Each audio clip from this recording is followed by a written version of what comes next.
Senator Boxer and I sent a letter out well before, several weeks ago, urging a criminal investigation on this, because we thought that what we saw warranted the confidence to know whether there was criminal activities or not. We needed to know. And so we sent that out a couple weeks after the spill. And there was two reasons we did that. One was, how could they approve the permit based upon proven technology when the record was clear there was no proven technology? It's not that they found out after the spill. There had been mistakes made in the past with these blowout preventers. This was not new that they had problems with blowout preventers. And so we were very much concerned about it. Secondly, the estimates that BP were giving. We thought that they were intentionally lowballing their numbers in an effort to try to avoid public attention on the spill. And of course, they were betting on being able to stop the spill and therefore be able to deny the fact that they had created one of the worst spills in America's history at the time. Now we know it is the worst spill in America's history. And of course, the response, I think, was not as quick as it otherwise would have been, because people thought it was 1,000 barrels a day when in fact it was probably 15,000 barrels a day. I think that the investigation is broader than just BP. The investigation is this incident, as I understand it.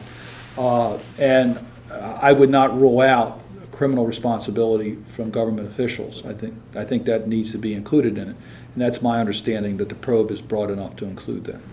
But you are correct, all the public attention appears to be on BP.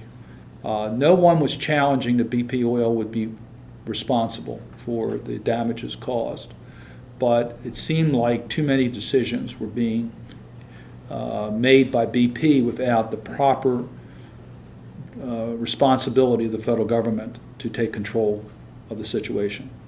And I remember very early in the process asking the government why we couldn't get better estimates on the amount of the spill.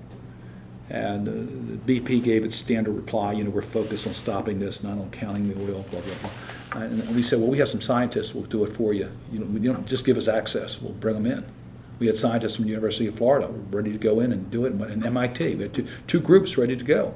The group from Woods Hole was ready to go. And they said no, and the government didn't help us. So I think from the beginning they have been too close with BP. For whatever reasons, they didn't take the command as independently as I would have liked to have seen it. Now, I don't know if that was the Coast Guard's fault, or whether it was the President's fault, or whether it was Salazar's fault. I just don't know, and I assume the commission that there's being put together will give us some indication on that. By the way, Don Bosch from Maryland will be part of that. Who's from the University of Maryland, is a noted skeptic of the oil industry, so he'll be a good person on that commission. Don Bosch. Bosch.